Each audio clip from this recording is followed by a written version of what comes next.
마태복음 2장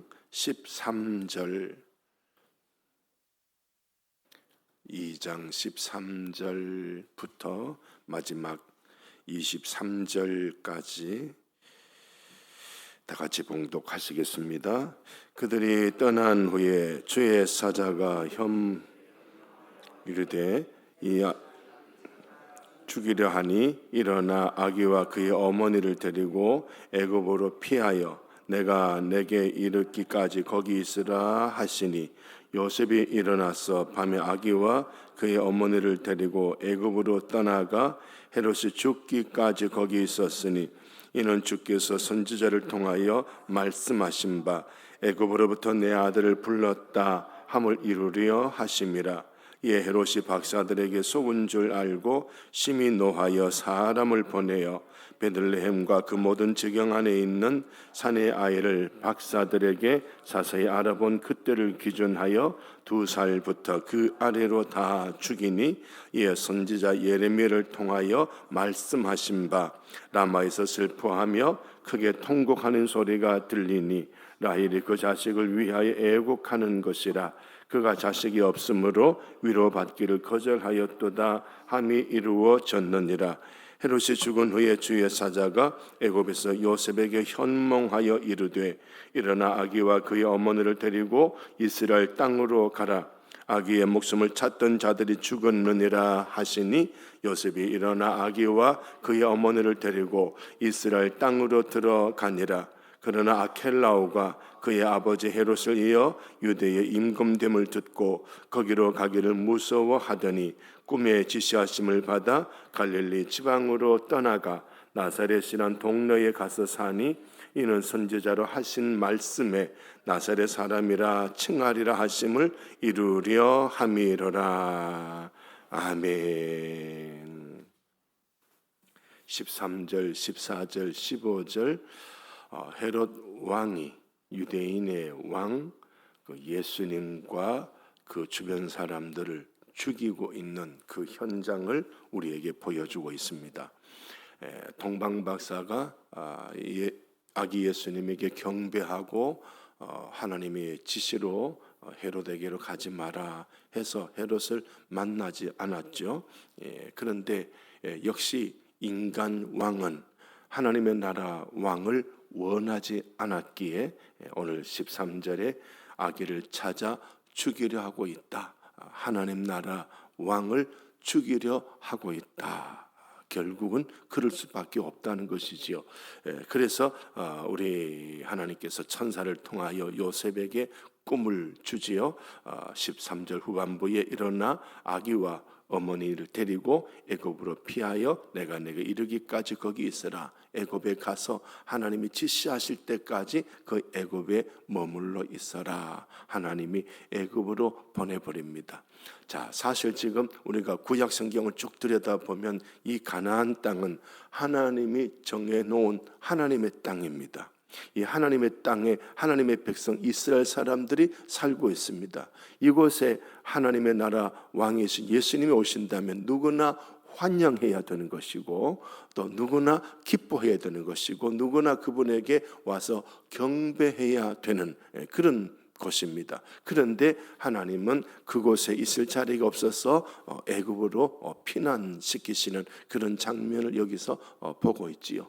따라서 이 말씀은 오늘 우리들에게 내 심령에도 주님이 거하실 자리가 있느냐 하는 이런 질문을 우리 스스로에게 늘 던지면서 점검을 해야 될 겁니다. 내 가정에 주님이 거하실 자리가 있느냐, 특히 그 자리는 주님이 거하실 자리는 그냥 평범한 자리가 아니라 어떤 자리?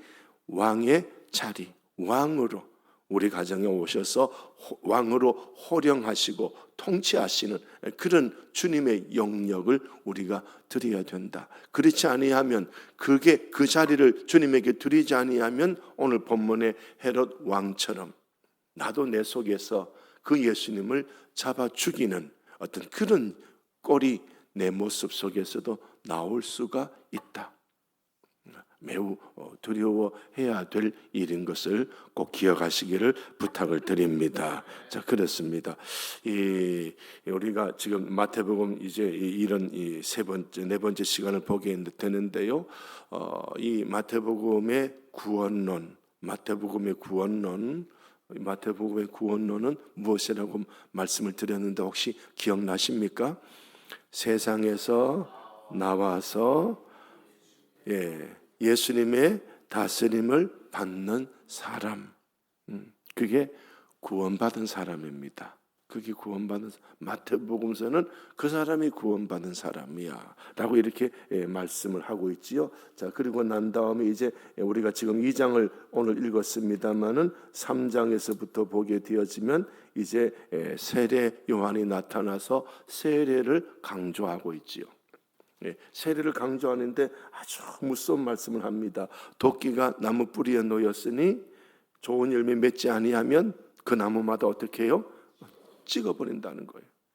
자, 여기에 뭐 중간 노선이 있다 없다, 내일이면 열매 맺을 건데요, 이게 통한다 안 통한다? 안 통해요. 지금이에요. 그래서 이 3장의 세례가 시작이 되어져서 쭉 가면 마태복음 마지막 장에 가면 또 뭘 말씀하고 계시느냐? 모든 족속으로 제자를 삼아 아버지와 아들과 성령의 이름으로 세례를 주고. 자, 세례예요. 그래서 마태복음서는 세례책이에요. 왜 그러느냐? 왜 이렇게 세례가 엄격하냐? 그 당시에 지금 오늘 본문에서도 헤롯 왕이 예수님을 죽이고 있는 거죠. 그러니까 이 마태복음서, 마태교회가 마태복음서를 기록할 당시에는 로마로부터 엄청난 박해를 받던 시절입니다. 그러니까 지금 그 당시에 무덤은 우리나라처럼 이 산에 이런 데 무덤을 쓰는 게 아니라 그들은 지하 밑에, 땅 밑에 굴을 파고 들어가서 거기에 시신을 매장하는 지하 무덤이에요. 지하 공동묘지. 그 지하 공동묘지 거기서 예배를 드립니다. 핍박을 피해서. 그래서 그들이 서로 만날 때 입술로 말도 못합니다. 당신 예수 믿습니까? 이 말도 못해요. 그래서 그들이 서로 만나면 땅에다가 그림을 하나 그립니다. 무엇일까요? 물고기입니다. 익투스, 물고기. 물고기는 익투스, 물고기가 헬라어로 익투스입니다. 왜 익투스냐? 주는 그리스도시요 살아계신 하나님의 아들입니다. 요 첫 글자를 딱 따면 익투스, 물고기. 그래서 물고기를 그리는 거예요. 물고기 딱 그리면 우리 형제구나. 말도 안 해. 형제구나. 손잡고 그냥 따라오세요. 이걸로 해서 가서 공동체 예배 드리는 거예요. 만약에 이 예배 공동체에 간첩이 들어왔다, 핍박자가 들어왔다, 그러면 그 공동체는 어떻게 해요? 몰살당하는 거죠. 원형 경기장에 뜨거운 그런 맹수 밥이 되는 거죠. 그러니까 굉장히 엄격합니다. 현재 우리 한국 교회도요, 우리 각각 정통 교회 딱 앞에 가보면 어느 교회는 오지 마라. 신천지 교회는 예배당 출입을 금합니다. 그렇습니다. 근데 앉아 있어도 신천지인지 알아요, 몰라요? 모릅니다. 그래서 이 마태교회도요, 이 핍박자들이 와서 정보를 캐내고 누가 믿는 사람인지 그 정보 캐내려고 딱 왔을 때 이 사람이 믿는 사람인지 안 믿는 사람인지 판명이 안 나니까 행동으로 판명을 해버리는 거예요. 그리고 세례를 받지 아니하면 예배도 참여할 수 없고, 세례 받아야 예배당에 들어올 수 있어요. 지하 무덤에서 예배 드리는 시체 썩는 냄새가 나는 그곳에서 예배를 드리는데 그곳에도 세례를 받은 자라야 들어올 수 있거든요. 그러니까 그 세례 자체가 굉장히 엄격해요. 그래서 이 마태교회가 오늘 한국교회에 오면 당신들은 구원을 받았다 못 받았다. 마태복음은 철저하게 행위를 다뤄봅니다. 그래서 1장에서 왕의 족보, 다윗의 족보, 왕의 족보, 그 족보에 들어가는 사람, 그 족보에 들어가는 사람은 바로 예수 그리스도를 왕으로 모시는 사람이다. 왕으로 모시는 그 사람은 첫째 왕에게 동방박사처럼 경배한다. 그죠? 여러분 마태복음 말씀 기억나죠? 자, 그러니까 예배에 올인하는 거예요. 예배에 올인하는 거예요. 그 예배가 예배되기 위해서 이 핍박자 간첩이 못 들어오도록 이미 세례에서부터 다 세례 공부해서 다 그렇게 이렇게 솎아내고 이제 오직 진짜 믿는 사람, 그 사람만을 세례를 베풀고 공동체 요원으로 받아들이는 거죠. 그래서 예배 드리는 거예요. 이제 예수님에게 경배하고 예배드리는 여기에 내 동방박사처럼 그 먼 거리에서 헐레벌떡 와서 그 헤롯 왕에게 이 말하기가 참 어렵거든요. 헤롯 왕이 지금 유대인의 왕인데 그분에게 유대인의 왕으로 나신 이가 어디 계시뇨? 이 질문이 쉬워요, 어려워요? 너무너무 어려워요. 특히 이 사람 왕이고 이 사람은 폭군이거든요. 오늘 본문에 보니까 그 아기 예수님을 죽이려고 하는 존재예요. 그 사람한테 유대인의 왕으로 나신 이가 어디 계시뇨? 이 질문하고 있는 예배자. 이 예배자는 생명을 걸고 있는 거예요. 예배에 생명을 거는 사람이 마태복음 교회에 세례 받을 수 있다. 자, 이 마태 교회의 기준으로 코로나 시절 때 한국 교회 딱 갖다 대면 구원받은 사람이 참 소수인 거예요, 소수. 그래서 마태복음에서 그런 말씀이에요. 모두가 넓은 길로 큰 문으로 가는데 좁은 문으로 가는 자가 적다 많다. 적다. 이 마태복음의 이 메시지가 뭔지 이런 몇 가지 말씀 통해서 여러분 감을 잡는다면 내가 이렇게 신앙생활 해서는 된다 안 된다? 안 된다라는 거예요. 같이 하십시다. 예배에 생명을 걸자. 아멘. 예, 한 번 더 하십시다. 예수님의 다스림을 받자. 예, 그 사람이 생명책, 예수님의 족보, 생명책에 기록되는 사람이 된다. 아멘. 아주 그죠? 그러니까 이 세상에 한 달이 교회 한 달이 걸쳐놓고 요즘 이 시대에 우리 한국이 얼마나 정치가 강력합니까? 그러니까 표 얻으려고 전부 교회 오고 그죠? 우리도 군수 자꾸 찾아오잖아요. 왜 옵니까? 표 얻으려고 오잖아. 교회가 자기들의 표밭이라. 마태 교회는 그런 사람 받을까 안 받을까요? 아예 안 받아요. 아예 안 받아. 교회 출입 자체를 금해요. 그래서 제가 우리 교회에 부임하고는 우리 딱 정치가 표를 찍으면 나가면 밖에 나가서 요 앞에서 선거운동 하더라고. 그래서 내가 어떻게 했어요? 쫓아내버렸죠. 저 대문 밖으로 쫓아내버렸죠. 오늘 저와 여러분 그것뿐만 아니라 우리 속에 들어온 이 나라의 정치도 우리 스스로가 쫓아내버려야 돼요. 그거 안 쫓아내면 내 속에 헤롯 왕이 들어앉아 있는 거예요. 아무리 목사가 말씀 가르쳐도 그 말씀으로 주님의 다스림을 받는 게 아니라 예배 시간에는 아멘 했다가 밖에 나가면 여전히 나는 무슨 당 그러고 쫓아가고 살아가고 있는 거예요.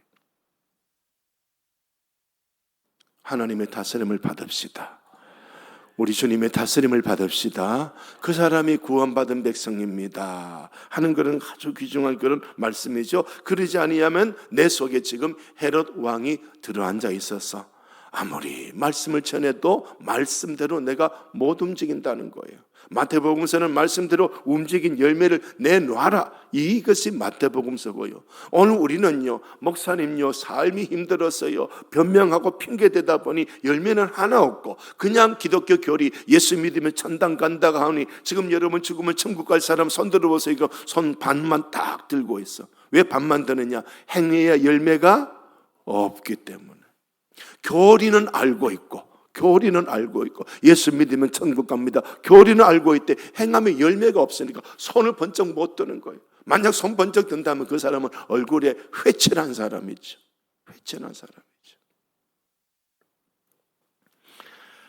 자, 그랬습니다. 그래서 14절 요셉이 일어나서 밤에 아기와 어머니 마리아를 데리고 애굽으로 떠나갑니다. 15절 헤롯이 죽기까지 거기 있으니, 그러니까 내 속에 헤롯 왕이 죽기까지 내 속에 예수님이 왕이 되신다 안 되신다? 안 되신다는 거예요. 내 안에 내가 빨리 죽어야 되는 거예요. 주님이 뭐라고 말씀하셨는지 그 말씀대로 움직이는 사람이 예수님의 다스림을 받는 사람이다. 아멘. 그래서 여러분, 우리가 믿음의 조상이라고 한다면 누구라고 말합니까?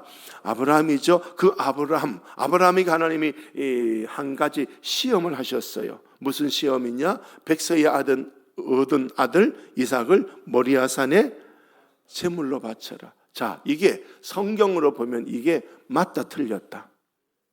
틀렸습니다. 어떻게 사람을 제물로 드립니까? 레위기에 보면 사람이 제물이 된다 안 된다? 안 돼요. 짐승이나 곡물이나 이게 제물입니다. 그런데 그 레위기의 말씀을 주시는 그 하나님이 아브라함에게는 네 아들을 제물로 내놔라.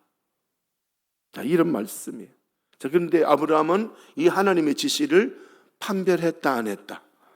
안 했어요. 어떻게 뭘 했습니까? 그냥 순종했습니다. 오늘 우리 한국 교인들은요, 설교를 얼마나 분별하는지 몰라. 설교를 얼마나 판단하는지 몰라. 우리 목사님 설교 재밌게 하네, 재미없게 하네, 잘하네, 못하네. 판별이 아니고 우리 뭘 해야 된다? 순종해야 된다. 내 속에 헤롯 대왕이 앉아갖고요, 목사는 이래야 돼, 교인들이 이래야 돼, 이렇게 해야 돼. 내가 지금 왕이 돼갖고 막 얼마나 교회를 내가 통치하고 있는지. 이 헤롯 왕이 죽어야 내 안에 예수님이 왕으로 계시는 거예요. 내가 죽어야 되는 거예요. 할렐루야. 자, 그러면 하나님이 여기 13, 14, 15절에 헤롯 왕이 등극해서 예수님을 죽이려고 하니까 우리 생각으로는 그러면 하나님이 헤롯 대왕 죽여버리면 되잖아요. 이럴 수 있는데 하나님이 헤롯 대왕 죽였다 안 죽였다? 안 죽였어요. 안 죽였어요. 그러니까 우리 스스로 내 안에 있는 헤롯 왕, 나라는 왕을 빨리 우리 스스로가 죽여야 예수님이 내 인생의 왕으로 등극하시고 예수님의 역사가, 하나님의 역사가, 하나님의 인도하심의 역사가 내 속에서 나타나기 시작하는 줄로 믿으시기를 바랍니다. 예, 그것이 마태복음서에 규정한 그런 내용이죠. 15절, 이는 주께서 선지자를 통하여 말씀하신 바 애굽으로부터 내 아들을 불렀다 함을 시작 이루려 하심이라. 자, 이 말씀이요, 마태복음서는요 항상 이렇습니다. 하나의 사건을 딱 말씀하시고는 그 다음에 이것은 구약 성경에 선지자가 말씀해 놓은 그 예언을 이루고 있는 것이다.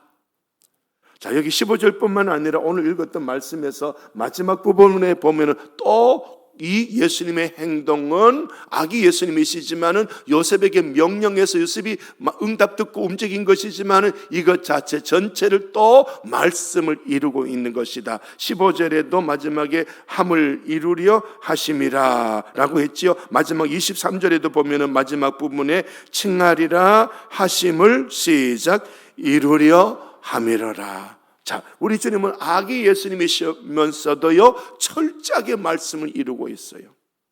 그러니 오늘 저와 여러분, 예수님이 내 인생의 왕이라면, 내가 정말 구원받은 사람이라면 오늘 내 삶을 통해서 뭘 이루어 가야 된다? 말씀을 이루어 가야 된다.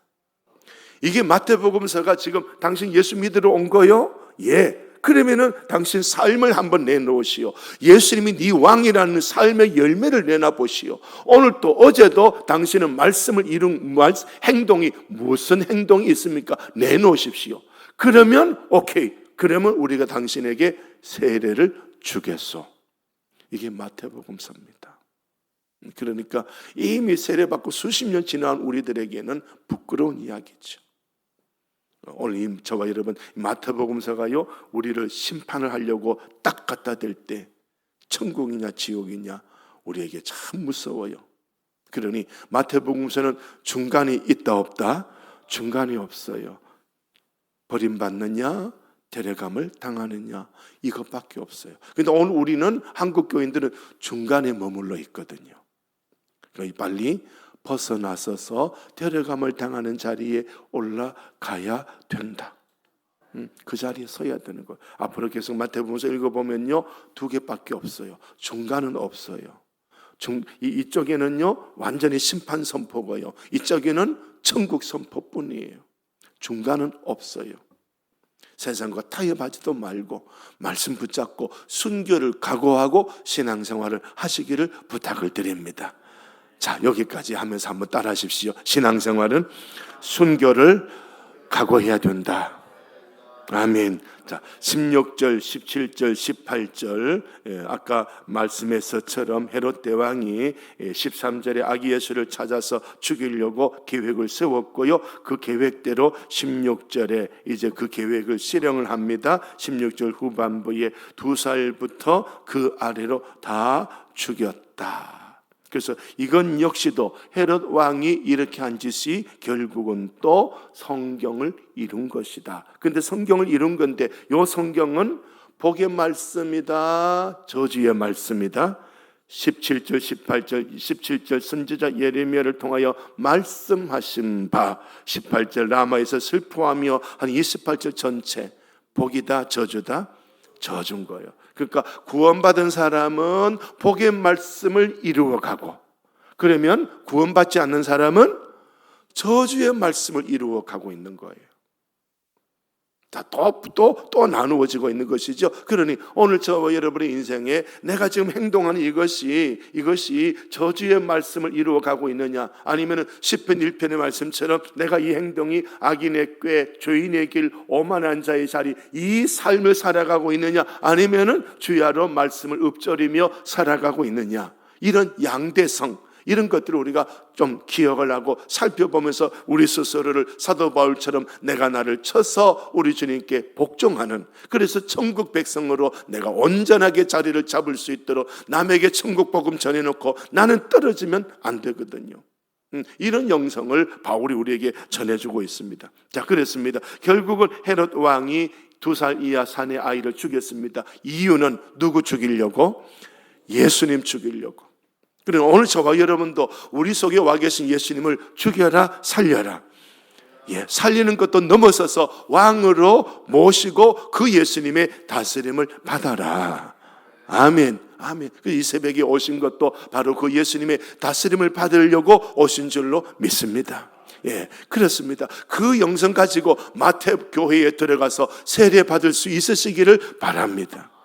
지금 이 시대는 어떻게 하든지 한 사람 믿음이 없으니까 세례 줘서 교인 만들려고 이렇게 애를 쓰고 있지만, 마태복음서는요, 아니요, 당신 정말 구원받은 겁니까? 행동 보십시오. 행함을 봅시다. 열매를 봅시다. 아니요, 그러면 당신은 우리 교인 아니요, 교회 오지 마십시오. 세례 못 줍니다. 완전히 그어버려요. 이미 교회가 심판이냐 천국이냐 그어버려요. 선을 그어버려요. 아주 엄한 것이죠. 아주 엄한 것이죠. 오늘 저 여러분, 이 엄한 마태복음서를 우리가 대하고 있는 겁니다. 그냥 이런 설교 안 듣고 마태복음서 읽으면 마태복음은 야, 재밌네, 이런 이야기였구나, 이랬구나, 이런 사건이었구나, 이렇게 받아들이는데요, 이 제가 말씀 전해드리는 이런 방안으로 마태복음서 읽으면 두려울 거예요. 주여 저를 붙잡아 주시옵소서. 이것밖에, 이런 기도밖에 더 안 나오겠죠. 자, 그렇습니다. 이 헤롯은요 굉장한 폭군입니다. 자기 왕위를 지키기 위해서요 지 아들까지도 죽였어요. 이 아들들 중에 한 놈이 까딱까딱 까불으니까 죽여버립니다. 내 마음이 드는 놈에게 왕위를 물려주고요, 내 아들까지 죽여요. 얼마나 폭군입니까? 그러니 저와 여러분의 성품 속에서도 사나운 것이 있다면 이것도 없애야 된다. 그 사나움이 결국에는 누구를 죽이게 되더라? 예수님을 죽이게 되고 2살 이하 사내 아이를 죽이게 되더라. 내 속에 이런 어떤 더러운 어떤 것들, 짐승 이런 것들을 뽑아낼 수 있으시기를 바랍니다. 자, 19절부터 이제 또 22절까지 마지막 23절까지 우리 애굽에 머물러 있는 요셉에게 하나님이 또 지시하고 있지요. 이제 누가 죽었다? 헤롯이 죽었다. 아기 예수님의 목숨을 찾던 자들이 죽었다. 20절 후반부에 그는 이스라엘 땅으로 가라. 그래서 21절 요셉은 또 순종하고 있지요. 이스라엘 땅으로 들어갑니다. 그런데 22절 아켈라오가 이 폭군 헤롯의 아들 아켈라오, 다시 말하면 헤롯을 꼭 닮은 아켈라오가 왕이 되니까 다시 유대 땅으로 가기를 두려워했더니 우리 하나님께서 또 꿈에 지시합니다. 유대로 가지 말고 갈릴리 지역으로 가라. 그래서 23절 나사렛이라는 동네에 가서 사니 이는 선지자로 하신 말씀에 예수님을 어디 사람이라? 나사렛 사람이라. 그래서 이 나사렛 예수 이름으로 이렇게도 많이 이야기하고 있지요. 자, 그렇습니다. 그래서 그 사람 칭하리라 하심을 이루려 하심이라. 자, 그래서 오늘 읽었던 말씀 속에서 함을 이루려 함이니라 몇 군데 나옵니까? 3군데 나오고 있지요. 그러니 오늘 저와 여러분 정말로 요 마지막 부분에 함을 이루려 하심이라 이것 자체가 또 하나 우리가 엄청난 메시지가 되는 거예요. 내가 지금 하나님의 복된 말씀을 이루고 있느냐 아니면 저주의 말씀을 이루고 있느냐 이거예요. 우리 한국 교인처럼 기복신앙에 사로잡힌 사람이라면 정말 내가 복을 받으려면 무슨 말씀으로 살아야 된다? 복된 말씀의 다스림을 받으며 살아야 된다. 말씀으로는 살지 않고 복만 달라고 하는 것이 한국 기독교지요. 그는 오늘 저와 여러분 마태복음의 마태교회 교인처럼 말씀으로 살아가면서 하나님이 주시는 복을 기대한다면 괜찮은 것이지요. 자, 그렇습니다. 오늘 저와 여러분 이 말씀을 이렇게 보셨습니다. 이 말씀을 쭉 보시고요, 철저하게 하나님의 다스림을 받는 자로 승리하시기를 바랍니다. 자, 그런데요, 하나님은요, 아기 예수님, 또 요셉, 마리아, 또 동방박사 보호를 하셨다, 안 했다? 보호를 했다, 안 했다? 했죠. 보호를 했죠. 아기 예수가 죽었다, 안 죽었다? 안 죽었죠. 안 죽었습니다. 자, 보호를 하고 있습니다. 오늘 저와 여러분 믿음으로 살고 예수님을 의지하고 순교를 각오하고 죽으면 죽으리라고 예배 생활하고 하나님의 말씀에 순종하고 있으면 하나님은 천군 천사 번이어 우리를 보호하고 계신다. 꼭 기억하시기를 축복을 드립니다. 목사님처럼 교회 생활하고 신앙 생활하면 내 사업 망하는 것 아닙니까? 걱정하지 마세요. 하나님은 더 세워주십니다. 그래서 어느 선교사님이 교회에 와서 자기를 지원한 교회에 와서 선교 보고를 하는데 이런 보고를 하지요. 이 교회에서 보낸 선교비 또 병원 선교비 그걸 받아서 그 은행에 가서 찾아서 그걸 선교지로 가는 도중에 강도가 선교사를 강탈하려고 선교사를 둘러싼 그렇게 강탈하려고 하는데 이 선교사 옆에 와서 돈을 보고 선교사를 돈을 강탈하려고 하는데 갑자기 지 눈에 17명의 가디보드 이 보호자가 선교사를 쫙 둘러서 감싸버리더래요. 깜짝 놀라서 이 선교사 돈을 강탈하지 못했다는 거. 나중에 강도가 예수 믿고 이 선교사에게 이걸 간증을 하는 거예요. 그러니까 이 선교사가 이제 한국 교회에 와서 보고를 하는 겁니다. 이런 사건이 있었습니다. 그러니까 선교사 보고를 듣고 있던 교인 중에 한 교인이 깜짝 놀라서 예배를 마치고 난 다음에 기도 노트를 선교사님한테 갖다 내미는 거예요. 선교사님 오늘 간증한 이야기가 언제지요? 제 기도 날짜를 보세요. 그 날짜예요. 근데 그 날짜에 모여서 선교사를 위해서 기도한 사람이 몇 명? 17명. 하나님 그렇게 보호하고 계시는 거예요. 예배하는 자, 순교를 각오하고 예배하는 자에게 하나님은 보호하고 계신다. 삶을 걱정하지 말고 주님의 다스림을 걱정해라. 아멘. 이 믿음으로 승리하시기를 예수님 이름으로 축복을 드립니다. 하나님 감사합니다. 우리가 정말로 믿음으로 사는 거룩한 주의 백성 되게 하시고 정말로 믿음으로 사는데 날마다 성공한 그 열매를 주님께 잔뜩 올려드리는 우리의 삶이 되도록 하나님이여 도와주시옵소서. 예수님 이름으로 기도드립니다. 아멘. 하늘에 계신 우리 아버지의 이름을 거룩하게 하시며 아버지의 나라가 오게 하시며 아버지의 뜻이 하늘에서와 같이 땅에서도 이루어지게 하소서. 오늘 우리에게 일용할 양식을 주시고 우리가 우리에게 잘못한 사람을 용서하여 준 것 같이 우리 죄를 용서하여 주시고 우리를 시험에 빠지지 않게 하시고 악에서 구하소서. 나라와 권능과 영광이 영원히 아버지의 것입니다. 아멘.